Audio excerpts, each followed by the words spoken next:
6 months earlier, he had been barred from the premises.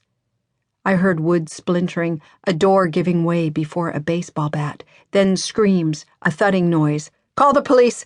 my mother cried as she fled past my room. When I dialed 911, the dispatcher told me a squad car was on its way. "Already?" "Yes," the dispatcher said. Some minutes earlier, an anonymous caller had reported an intruder at the same address. The police arrived and an ambulance. The paramedics carried out on a stretcher the man my mother had recently begun seeing. He had been visiting that evening. His shirt was soaked in blood, and he had gone into shock. My father had attacked him with the baseball bat, then with the Swiss Army knife he always carried in his pocket. The stabbings in the stomach were multiple. It took the Peekskill Hospital's ER doctors the better part of the night to stanch the bleeding. Getting the blood out of the house took longer. It was everywhere, on floors, walls, the landing, the stairs, the kitchen, the front hall. The living room looked like a scene out of Carrie, which, as it happened, had just come out that fall. When the house went on the market a year later, my mother and I were still trying to scrub stains from the carpet. The night of his break-in, my father was treated for a superficial cut on the forehead and delivered to the county jail. He was released before morning. The next afternoon, he rang the bell of our next-door neighbor, wearing a slightly soiled head bandage, trussed up, as my mother put it later, like the spirit of 76. He was intent on purveying his side of the story.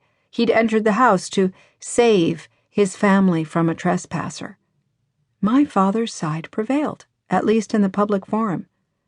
2 local newspapers, including one that my mother had begun writing for, ran items characterizing the night's drama as a husband's attempt to expel an intruder. The court reduced the charges to a misdemeanor and levied a small fine. In the subsequent divorce trial, my father claimed to be the wronged husband. The judge acceded to my father's request to pay no alimony and a mere $50 a week for the support of 2 children. My father also succeeded in having a paragraph inserted into the divorce decree that presented him as the injured party. By withdrawing her affections in the last months of their marriage, my mother had endangered the defendant's physical well-being and caused the defendant to receive medical treatment and become ill. "I have had enough of impersonating a macho, aggressive man that I have never been inside," my father had written me. As I confronted nearly 4 decades and 9 time zones away my father's new self, it was hard for me to purge that image of the violent man from her new persona.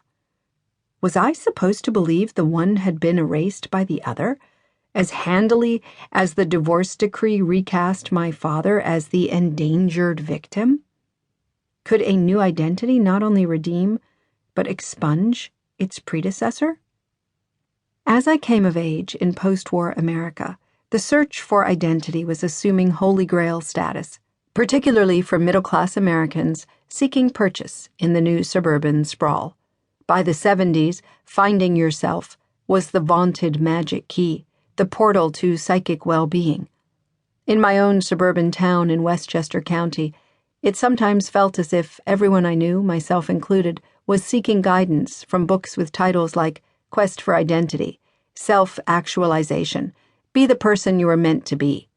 Our teen center sponsored encounter groups where high schoolers could uncover their inner selfhood. Local counseling services offered therapy sessions to get in touch with the real you. Mothers in our neighborhood held consciousness-raising meetings to locate the true woman trapped inside the house dress. Liberating the repressed self was the ne plus ultra of the newly hatched women's movement, as it was the clarion call for so many identity movements to follow. To fail in that quest was to suffer an identity crisis, the term of art minted by the reigning psychologist of the era, Erik Erikson. But who is the person you were meant to be? Is who you are what you make of yourself? The self you fashion into being? Or is it determined by your inheritance and all its fateful forces, genetic, familial, ethnic, religious, cultural, historical?